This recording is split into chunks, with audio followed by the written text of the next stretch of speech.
ça dépend. Tous vous cherchez, vous voulez quoi? Des rondes, des longues, des étroites, ceux qui sont charnus. L'important, c'est le goût.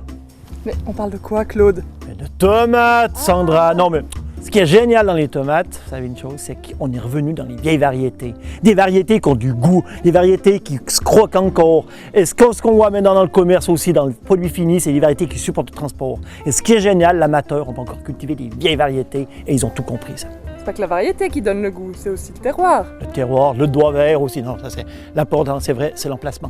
Il faut la mettre vraiment à l'endroit de votre jardin où il y a le plus de soleil. Un bon trou, du fumier composté au fond, ou bien une poignée d'ortie qu'on va remettre, ça va les booster. Une petite cuvette, un paillage pour pas trop les gratter, parce que la tomate n'aime pas être grattée. Un bon tuteur, une observation et le soleil s'en charge du reste. Mais moi, j'ai pas de jardin, donc je peux dire au revoir à la tomate? On a des solutions. Un gros pot, un pot plastique, hein, comme ça le soleil va taper dessus, ça va donner de la chaleur. Qui est le plus ensoleillé et vous pouvez faire pousser n'importe quelle tomate. Quelles tomates sont adaptées pour une culture sur un balcon? On va d'abord prendre la tomate du débutant. Il achète sa plante, il la met en pot, il attend la récolte, rien à faire, il grignote, c'est tout. C'est celle-là? Alors ça, c'est la tomate pour Sandra, pas de souci, allez-y avec ça. La tomate du débutant. Autrement, on a les sélections du chef. Ils ont été sélectionnés pour avoir du goût. Et ça, c'est encore des tomates qui, ça grignote et on a envie de les cultiver, on a envie de les manger. Autrement, ce qui est génial, c'est ces vieilles variétés. Rose de Berne, cœur de bœuf, chéri, Roma. C'est pas des vacances, c'est des variétés de tomates, mais que tous les amoureux du jardin ils diront, ah, on connaît. Mais bon, c'est bon, là, elle est déjà en pot. Je peux la mettre sur mon balcon. Tout le temps pressé, Sandra, cool. Hein? Ce qu'on va faire, c'est nouveau du boulot, c'est-à-dire on va mettre dans un plus gros contenant, 25-30 litres. Hein? Votre plante, elle va être bien dedans, elle va prospérer, elle va donner des fruits. Bon drainage, un bon terreau, de la chaleur et bonjour les tomates.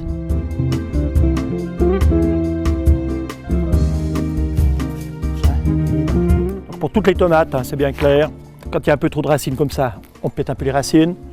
On n'ait pas peur de les planter un peu plus profond, hein, ce qui va créer des racines. Sauf pour les plants greffés, c'est une variété qui va donner, disons, qui va être moins sensible aux maladies. Elle va donner aussi une meilleure récolte. Et là, on la plante à fleurs. Alors on arrose? Alors on arrose, hein, mais uniquement avec l'eau. Hein. Il faut que la plante s'enracine gentiment. Et puis dans 15 jours, comme ça, on commence les engrais. Une fois par semaine, engrais pour tomates. Combien d'eau dans l'eau? On met dans l'eau, on regarde le dosage et puis on arrose ça comme il faut. Pour cultiver vos tomates, notez qu'elles apprécient la chaleur et un sol riche. Paillez leurs pieds pour protéger le sol du dessèchement. Pour le balcon et la terrasse, plantez les tomates dans un contenant d'au moins 30 litres. Et la petite astuce, plantez du basilic pour protéger vos tomates. Puis l'astuce, hein, ça c'est clair, c'est le basilic. Hein, en plus du goût, ça va éloigner tout ce qui est mouches blanches, les prédateurs. Puis ça va très bien avec la tomate. Et puis ça fait une super salade en plus. On l'a fait pousser où la mozzarella? Où vous voulez, mais moi j'ai du gruyère. T'es où?